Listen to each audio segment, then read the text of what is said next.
PT Pantai Indah Kapuk 2 Tbk mencatatkan kinerja keuangan tertinggi dalam sejarah perseroan dengan lonjakan laba bersih sebesar 62% secara tahunan hingga kuartal 3 2025.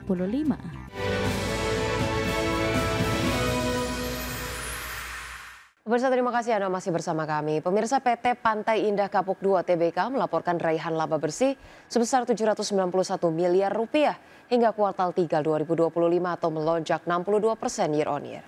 Ya, hingga akhir September penjualan kafling tanah komersial menjadi pendorong utama pertumbuhan dengan lonjakan signifikan dibandingkan tahun sebelumnya.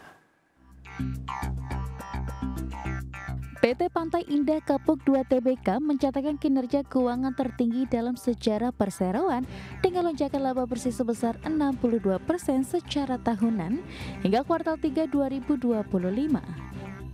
Berdasarkan laporan keuangan per 30 September 2025, Padi membukukan pendapatan sebesar 3,1 triliun rupiah, tumbuh 48% year on year, dengan laba bersih yang dapat diatribusikan kepada entitas induk mencapai 791 miliar rupiah.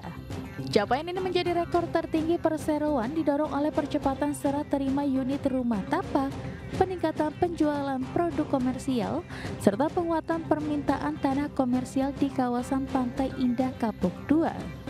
Presiden Direktur Perseroan Sugianto Kusuma alias Aguan mengatakan kinerja positif tersebut mencerminkan kepercayaan pasar yang terus meningkat terhadap pengembangan kawasan PIK 2 serta efisiensi yang lebih baik di seluruh lini bisnis.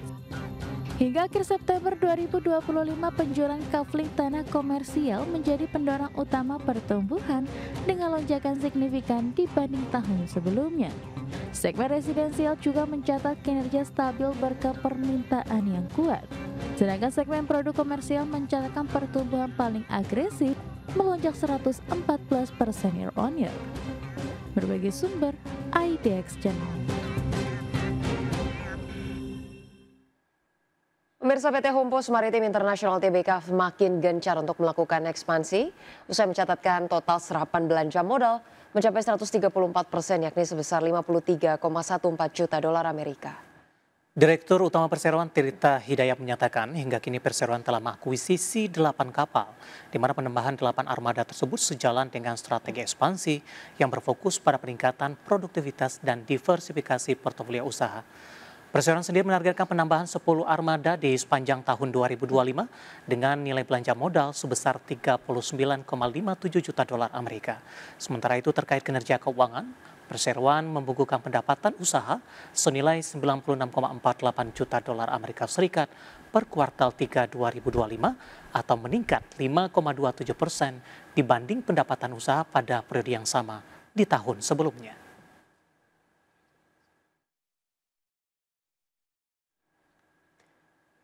Pemirsa, kinerja PT Waskita Karya Tbk masih tertekan di tengah upaya penyelamatan keuangan perusahaan. Meski telah melakukan berbagai langkah restrukturisasi, nasib investor dan masa depan saham Waskita masih belum jelas.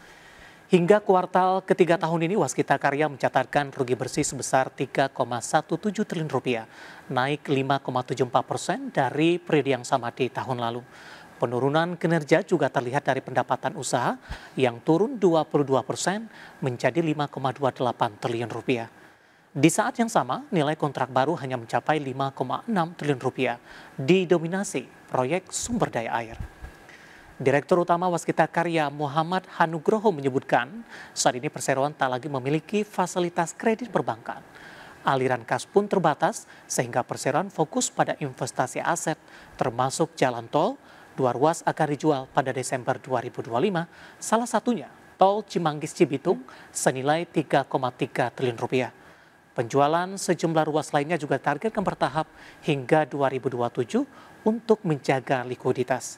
Dalam upaya penyelamatan keuangan, Waskita telah melakukan restrukturisasi pinjaman dan obligasi senilai lebih dari 40 triliun rupiah. Namun saham Waskita masih disuspensi BNI Bursa Efek Indonesia lebih dari 2 tahun akibat gagal bayar obligasi. Sementara itu proses integrasi dengan Utama Karya masih dikaji dan bisa membuat Waskita go private pada tahun depan.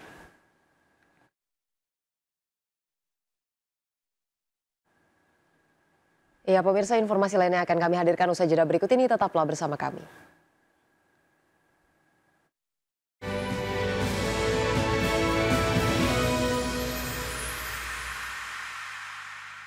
Pemirsa, terima kasih Anda masih bersama kami di Market Buzz. Presiden Prabowo Subianto mengungkapkan bahwa utang proyek kereta cepat Jakarta-Bandung Wush sehingga saat ini senilai 116 triliun rupiah. Ya, nilai nominal beban utang yang cukup besar dan memberatkan. Dengan kewajiban membayar beban utang 1,2 triliun rupiah per tahun, Presiden Prabowo dengan tegas akan bertanggung jawab sepenuhnya terhadap utang kereta cepat Wush. Untuk itu, Presiden meminta masyarakat agar tidak khawatir dan tidak perlu ribut terkait dengan utang Wush yang nilainya mencapai triliunan rupiah. Kepala negara memastikan akan bertanggung jawab atas penyelesaian utang Wush. Kepala negara juga meminta PT Kereta Api Indonesia atau KAI tidak perlu khawatir dengan penyelesaian utang Wush. Kemudian nggak usah khawatir apa itu ribut-ribut Wush. Saya sudah pelajari masalahnya. Tidak ada masalah. Saya tanggung jawab nanti Wush itu semuanya. Indonesia bukan negara sembarangan. Kita hitung, nggak ada masalah itu. Ya, jadi PT KAI nggak usah khawatir, semuanya nggak usah khawatir. Rakyat, kita layani rakyat kita. Kita berjuang untuk rakyat kita. Teknologi, semua sarana itu tanggung jawab bersama, dan itu di ujungnya tanggung jawab Presiden Republik Indonesia. Jadi saya sekarang tanggung jawab. Ya, sementara itu Komisi 6 DPR RI meminta pemerintah segera menyelesaikan permasalahan utang kereta cepat Wush yang mencapai 1,2 triliun rupiah per tahun. Ya, Ketua Komisi 6 DPR RI Anggia R. Marini menilai perlu adanya sinergi yang intensif dalam penyelesaian beban utang kereta cepat Wush. Selain itu, Anggia meminta pemerintah melihat kondisi keuangan dan kelayakan pembiayaan proyek kereta cepat Indonesia-China dengan memperhatikan keseimbangan antara kepentingan nasional dan keberlanjutan usaha BUMN. Beban finansial kereta cepat Wush yang menurut Presiden Prabowo Subianto telah mencapai 116 triliun rupiah terasa sangat berat, sehingga berpotensi menimbulkan dampak jangka panjang terhadap kondisi keuangan BUMN yang terlibat. Untuk itu pemerintah harus serius menangani beban utang Wush yang berpotensi menimbulkan kerugian jangka panjang bagi negara. Kami memang di Komisi 6 meminta untuk negara ikut dalam kemelut ini gitu ya, untuk bisa menangani begitu, untuk membantu menangani. Karena kalau tanpa itu ini yang korporasi atau BUMN nggak akan bisa untung selamanya, susah gitu. Dan dengan adanya misalnya Danantara, lalu ada komunikasi, kalau kita misalnya harus menanggung itu semua, ini di beberapa BUMN yang lain juga harus ikut loh menanggung utang itu. Jadi tidak hanya kereta api saja, tetapi juga BUMN yang lain juga ikut menanggung itu. Ya, berikutnya pemirsa, polemik utang kereta cepat Wush Jakarta-Bandung yang menyisakan beban bayar pemerintah sebesar 1,2 triliun rupiah per tahun akan segera diselesaikan pemerintah. Ya, pertemuan khusus Presiden Prabowo Subianto dengan Menteri Koordinator Bidang Infrastruktur dan Pembangunan Kewilayahan Agus Harimurti Yudhoyono di Istana Negara disepakati bahwa negara atau pemerintah akan hadir dalam menyelesaikan utang kereta cepat Wush yang jumlahnya telah mencapai triliunan rupiah.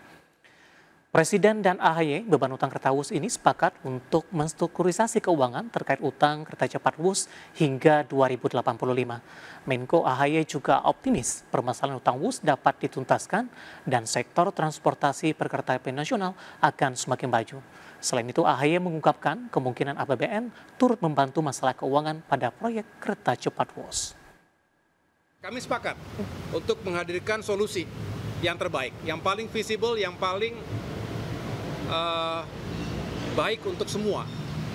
Semua ingin mengambil peran, mengambil bagian dari tanggung jawab untuk melakukan restrukturisasi keuangan kereta cepat Jakarta-Bandung. Pemerintah, APBN juga pasti akan menjadi bagian.